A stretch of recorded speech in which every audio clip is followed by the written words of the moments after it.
The war did not begin with fire or loud alarms. It began with silence. Across the Orion Reach, long-range sensors failed one by one, going dark without warning. Trade routes vanished. Patrol fleets stopped answering. Entire outposts simply disappeared from the galactic network. At first, the High Council believed it was a technical fault. Then the first refugee ship arrived, torn apart and leaking fear more than air. The survivors spoke of something vast moving through space without engines, without signals, without mercy. It did not attack planets directly. It passed near them and everything failed. Power grids died. Shields collapsed. Ships fell from orbit like stones. The refugees said the thing did not chase. It did not hunt. It only moved forward as if the galaxy itself was in its way. The Council named it the untouchable. Every species agreed on one rule within days. No contact, no approach, no attempt to study it. Long-range scans only, and even those were limited. Any ship that came too close never returned. Weapons had no effect. Energy beams bent away. Missiles vanished before impact. It was not alive in any known way, and it was not a machine. It existed beyond understanding, and fear grew faster than knowledge. When the untouchable entered the Helios system, panic spread faster than light. Helios was home to 12 inhabited worlds and one research station built around an ancient forest moon. Evacuation began immediately. Fleets formed defensive lines they knew would fail, but tradition demanded resistance. Among the chaos, one small detail went unnoticed. A human child had not left. The child's name was Eli. He was 7 years old, small for his age, with quiet eyes and a habit of listening more than speaking. He had been born on the research station, where humans studied alien ecosystems alongside other species. When the evacuation alarm sounded, his caretaker was injured during a structural collapse. Medical teams rushed her away, and in the confusion, Eli was placed in a shelter pod meant to be temporary. But the power failed. The pod doors unlocked when systems died, and Eli wandered out, following the only light he could see. It came from the forest moon below, where emergency landing fields glowed faintly. Shuttles screamed overhead, leaving streaks of fire as they escaped the system. No one noticed the small human figure slipping into the trees. The forest was old. Older than any city, older than recorded history. The aliens who studied it believed it was protected by something, though no proof existed. The trees were tall and wide, their leaves dark and soft, glowing gently at the edges. Strange birds watched silently as Eli walked deeper, clutching a small book he always carried. That was when the ground trembled, not violently but with weight. Each step felt like a mountain choosing to move. Eli stopped and looked up. The trees ahead bent outward, not breaking but making space. A shadow fell across the forest floor, wide and calm. The air grew warm and very quiet. The untouchable had arrived. From orbit, sensors screamed warnings before dying. Commanders watched helplessly as their screens went blank. They expected destruction. They expected death. What they did not expect was stillness. The untouchable did not attack the moon. It settled near it, folding itself around the atmosphere like a resting storm. From the forest floor, Eli saw only part of it. A vast shape covered in layered feathers or scales, colors shifting between deep blue and violet. Enormous wings rested against the trees without harming them. One massive eye opened, glowing softly, not bright, not dark, just aware. Eli felt afraid. His hands shook, but he did not run. He had seen fear before in adults during drills, in injured animals brought to the station. Fear made people loud. This thing was silent. It watched, but it did not move closer. It did not reach out. It waited. The child took one step forward, then another. Leaves crunched under his boots. The eye followed him. A single sound escaped the creature, low and deep like wind through stone. Eli froze. His heart raced. Then he did something no species had ever done. He spoke. "Hello," the child said, his voice small but clear. Across the system, scientists would later argue that this was impossible. That sound could not travel that way. That the untouchable could not hear, but in that moment the creature reacted. The eye blinked, slowly, carefully. A wing shifted, lifting just enough to reveal the ground beneath it. Eli felt warmth instead of fear. He stepped closer until he stood beneath the raised wing. The creature did not pull away. It lowered the wing again, gently, forming a shelter around the child. The forest light dimmed, but it did not disappear. Eli sat down without thinking, his back against the warm surface. He opened his book and began to read because reading helped him stay calm. Minutes passed, then hours. When rescue teams finally returned to the moon, they found no signs of damage. No radiation, no destruction. The untouchable remained unmoving. Drones sent toward it shut down instantly, falling like dead insects. Commanders prepared orbital strikes they knew would fail. Orders were given to wait. Then a signal appeared. It was not a transmission. It was a change. Sensors picked up a stable energy field forming beneath the creature.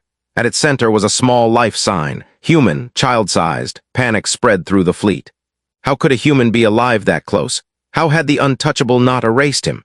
Commanders argued. Scientists demanded scans. No one wanted to believe the truth forming before their eyes. A being declared too dangerous to touch was protecting a human child. Inside the forest, Eli leaned against the creature, his fear gone, replaced by a strange sense of safety. The massive eye closed again, not in sleep, but in rest. For the first time since entering the galaxy, the untouchable had stopped moving, and the war everyone feared had not begun. It had changed. The first command ship to regain partial power was the human cruiser Horizon's Reach. Its systems came online slowly, like a mind waking from deep sleep. Screens flickered. Data streams returned in broken pieces. What appeared on the main display made the bridge fall silent. The untouchable was still there. It rested above the forest moon, its massive form curved inward, wings folded like a shield. No hostile energy spikes, no movement toward the planets, and beneath it, clear as day, was a small human life sign. Alive. Admiral Kessler stared at the reading, her jaw tight. "Confirm," she said. The sensor officer swallowed. "Confirmed, Admiral, human child, heart rate stable, no signs of distress." The bridge erupted into confused voices. That was impossible. Entire fleets had vanished near the untouchable. Advanced drones shut down instantly. Yet a child was alive, untouched, resting beneath the most feared being in the galaxy. Across the fleet, alien commanders reacted with disbelief. The Chiral withdrew their ships farther back, their culture built on strict threat avoidance. The Talvar demanded immediate extermination from extreme range, arguing that the child was already lost. The humans alone hesitated, not out of fear but uncertainty. They did not know what to do when the impossible chose kindness. On the forest moon, Eli slept. The ground beneath him was warm and steady. The massive wing above him curved like a living roof, blocking harsh light while letting soft colors through.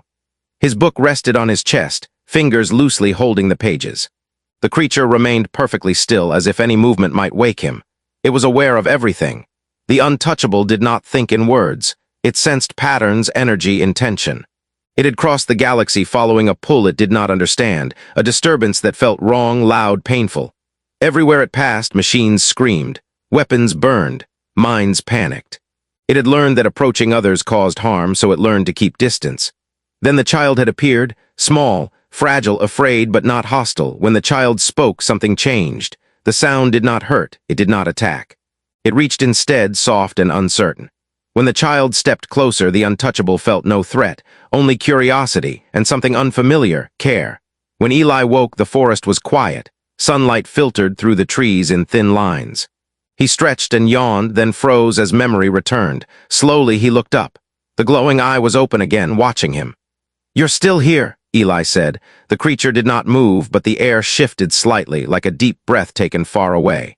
Eli smiled, a small, tired smile. He sat up and looked around. He felt hungry, but not scared.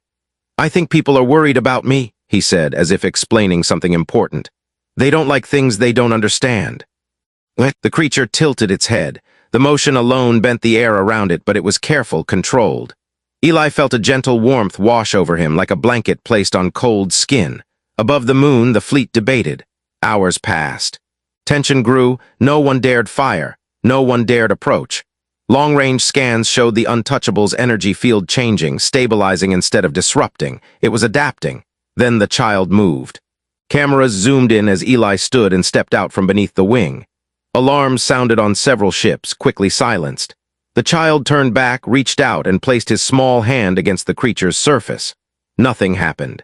No explosion, no energy spike, no sudden death. The untouchable lowered its head slightly, enough that the eye aligned with the child. From orbit, it looked like a god kneeling. Eli laughed. That sound traveled farther than any weapon ever had. On the Horizon's Reach, the bridge went silent again. Admiral Kessler felt her breath catch. "He's not afraid," she whispered. No, the science officer replied, and neither is it. A decision formed, slow but firm. Humans had always been like this. When faced with danger, they studied it. When faced with monsters, they asked why. When faced with fear, they reached out instead of running away. This was not bravery. It was curiosity mixed with stubborn hope. The admiral opened a channel to the fleet.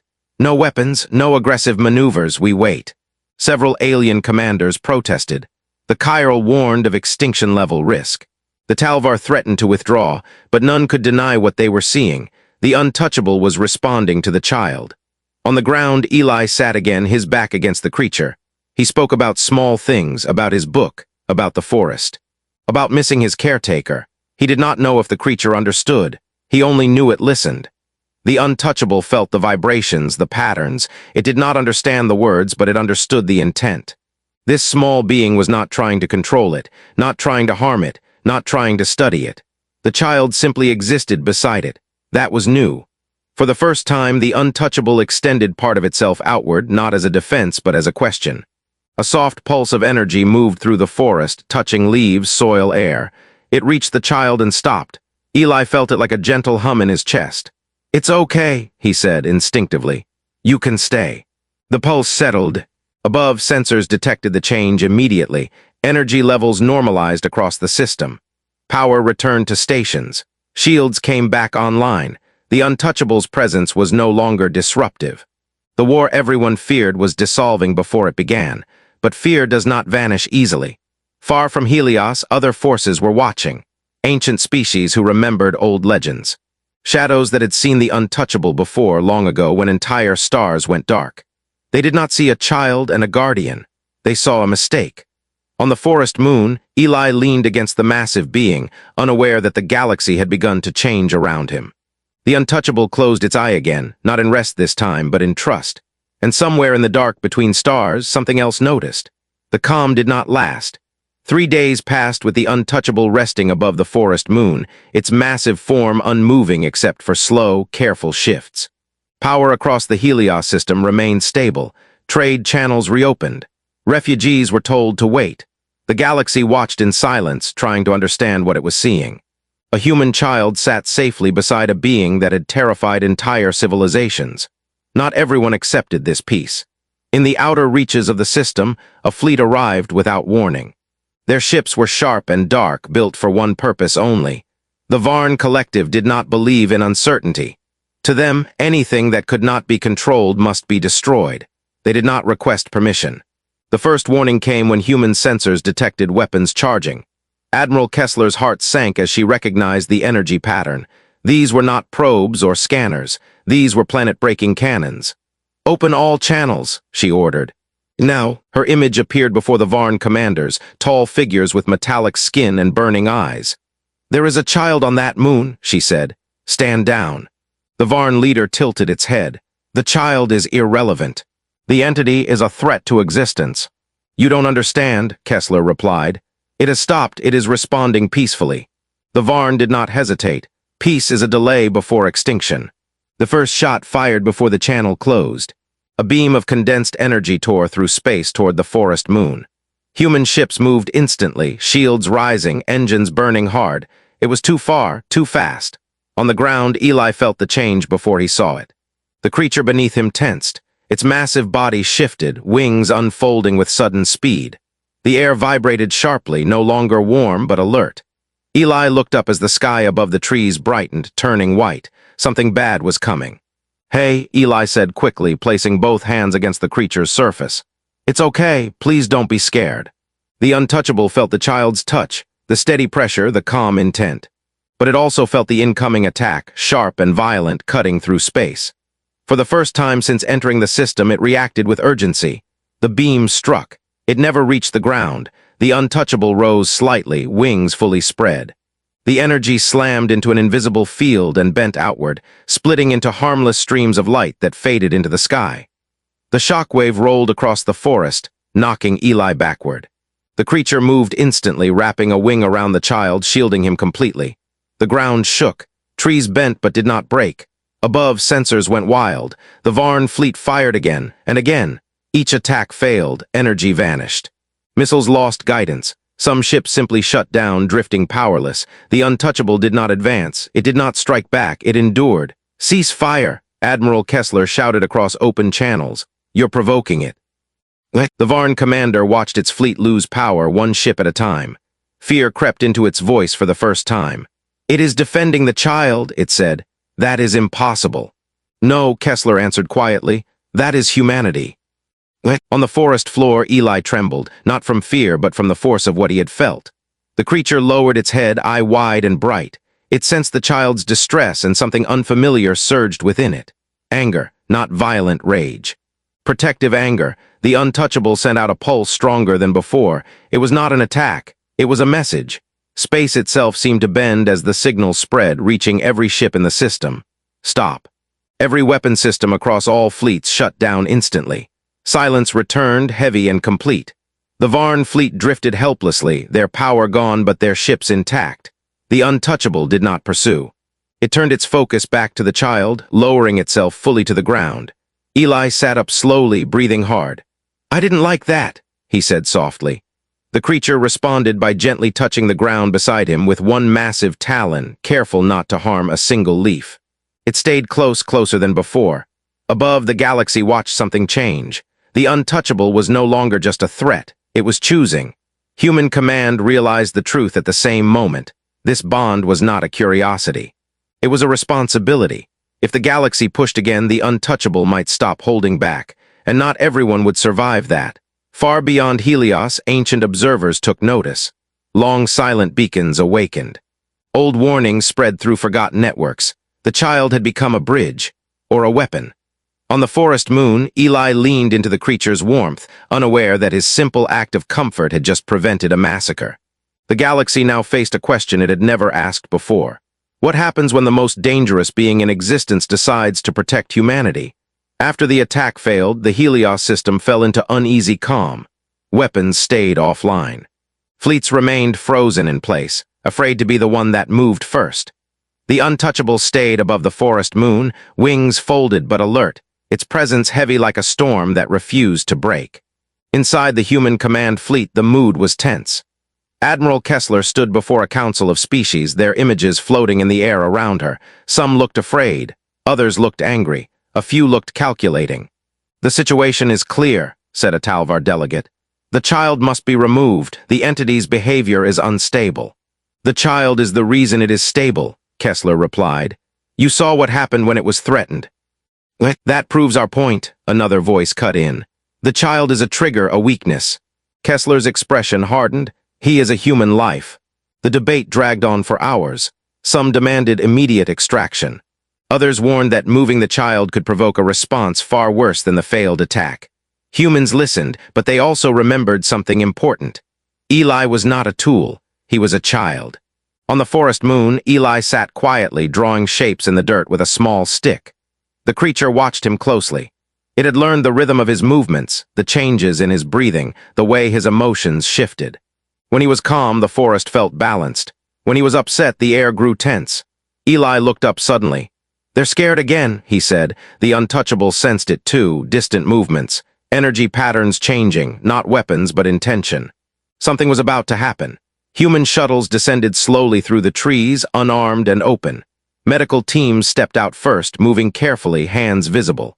Eli stood as his caretaker ran toward him, tears in her eyes. She dropped to her knees and pulled him into her arms. "I'm here," she whispered. "You're safe." Eli hugged her back, then turned to look at the creature. "It's okay," he said softly. "They're my people." The untouchable felt something sharp and heavy settle inside it. Loss. As the humans prepared to leave, Eli hesitated. He walked back and placed his hand against the creature one last time. The contact sent a soft wave through the forest. Leaves rustled, light shifted. "I'll come back," he promised. The child boarded the shuttle. The moment it lifted off, the untouchable reacted. The sky darkened as its wings spread wide. Energy surged outward, not violently but powerfully. All ships in orbit shook as gravity itself seemed to change. Alarms screamed, hulls groaned. "It's responding," someone shouted. "No weapons," Admiral Kessler ordered. "Hold position." The untouchable did not attack. It reached out toward the shuttle with a field of energy, stopping it midair. The craft froze, suspended gently, unharmed. Inside, Eli felt the hum and pressed his hands against the window. "I'm okay." He shouted, though no one could hear him. "I'm not gone." The creature paused. It studied the child's face, the fear mixed with trust. Slowly, carefully, it lowered the shuttle back to the ground. The field faded, the sky lightened. The message was clear. The bond was not ownership, it was choice. Above the moon, ancient observers recorded the event in silence. Their fears deepened, but so did their understanding. This being was not a mindless force. It was learning, and humans were teaching it. Back aboard the Horizon's Reach, Admiral Kessler closed her eyes briefly. "They took the child," a commander said, "and the entity let them." "Yes," Kessler replied, "because he trusts us." That trust now rested entirely on humanity. If they failed, the galaxy would not survive the mistake. Far beyond Helios, old powers began to move openly. Fleets gathered. Secrets long buried were uncovered. The untouchable was no longer just a danger. It was a symbol. And symbols attract enemies. On the forest moon, the untouchable settled again, alone now, but not empty. It waited. Not in confusion, not in rage, but in expectation. The galaxy did not wait long to test humanity's promise. News of the bond spread far beyond Helios. Old data archives were opened. Ancient records were translated. Civilizations that had hidden from the untouchable for thousands of years finally spoke. What they revealed changed everything. The untouchable was not a weapon. It was a guardian. Long ago, before most current species reached the stars, the galaxy faced something worse than extinction. A force that consumed systems completely, leaving nothing behind. Stars vanished. Space collapsed. In desperation, the Ancient Ones created living sentinels, beings designed to stand between the galaxy and total destruction. The untouchable was one of them, but the war had ended long ago. The threat was gone. The Guardians remained alone, damaged by time, their purpose forgotten. Without guidance, they drifted. Their presence disrupted technology, terrified younger species, and so they were labeled monsters. No one had tried to understand them, until a human child did. When Eli learned the truth, he sat quietly in the medical bay, listening to the scientists argue. His feet did not reach the floor. His hands rested on his knees. "So it was lonely," he said. The room went silent. "That's not a scientific conclusion," one researcher replied carefully. "It's a human one," Admiral Kessler said. Eli looked up at her. "Can I see it again?" The council resisted. Alien delegates warned of danger. Fleets gathered at the edges of human space, claiming humanity had compromised galactic safety. Some demanded Eli be confined. Others demanded the untouchable be destroyed while it was calm. Humanity refused both.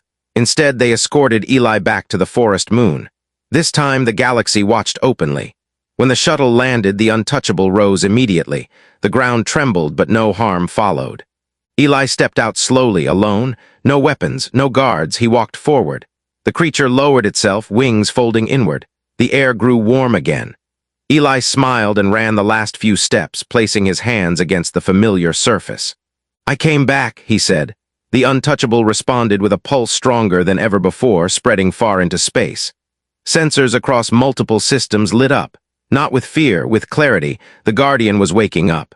For the first time in ages, it remembered why it existed, and it remembered who it was meant to protect. That was when the real threat arrived. From beyond mapped space, something ancient stirred. The same force the Guardians were built to stop. Drawn by the awakening signal, it began to move again. The galaxy panicked. Fleets scrambled. Defenses activated. Old enemies called truces out of fear. And in the center of it all stood humanity, facing a truth no one else wanted to accept. The untouchable was never the danger. It was the last line of defense. Eli stood beneath its wing, looking up at the stars. He felt the shift, the pull, the coming storm. "It's scared," he said softly. The untouchable did not deny it. But it was no longer alone. Human ships moved into formation around the forest moon, not to attack, but to stand beside. Across open channels, Admiral Kessler spoke the words that would define humanity's place in history. "We don't run from what protects us," she said. "We stand with it." The Guardian spread its wings fully for the first time without fear. The final battle was coming, and the galaxy would soon learn what happens when humanity chooses loyalty over safety. When you're ready, I will conclude everything with Part 6, final part, delivering the original ending. Full HFY payoff, emotional resolution, galaxy-changing conclusion, the darkness arrived without sound. Stars did not explode. They faded. Light bent inward as space itself seemed to fold. Sensors across human and alien fleets screamed warnings that had no clear meaning. The ancient threat had returned, the same force that once erased entire systems. Fear spread fast. Fleets formed lines they knew would fail. Weapons charged out of habit, not hope. The enemy did not care about ships or shields. It consumed gravity, energy, and time itself. At the center of it all, above the forest moon, the untouchable rose. It did not rush forward. It did not attack blindly. It waited. Eli stood beneath its wing, holding his caretaker's hand. His face was calm, but his eyes were focused. He felt the Guardian's fear and its doubt. For so long, it had carried the galaxy alone. "You don't have to do it by yourself," Eli said softly. The untouchable turned its great eye toward him. For the first time, it did not see a fragile life. It saw a partner. Human ships moved forward, not to fight the Guardian's war, but to stand with it. Smaller fleets followed. Species that once ran now held position. The galaxy did not unite out of bravery. It united because humans refused to abandon what they had bonded with. The ancient threat struck first. Space collapsed toward the untouchable in a violent pull. The Guardian spread its wings and met it head-on. Energy clashed, silent and blinding. The force was overwhelming. Even the untouchable began to weaken. Eli felt it. He stepped forward, breaking from the protective circle. Alarms screamed, people shouted, but he did not stop. "You were made to protect," Eli said, "but you were never meant to suffer." The Guardian gathered what strength it had left and focused on the child's voice. The bond deepened, becoming something new, not control, not command,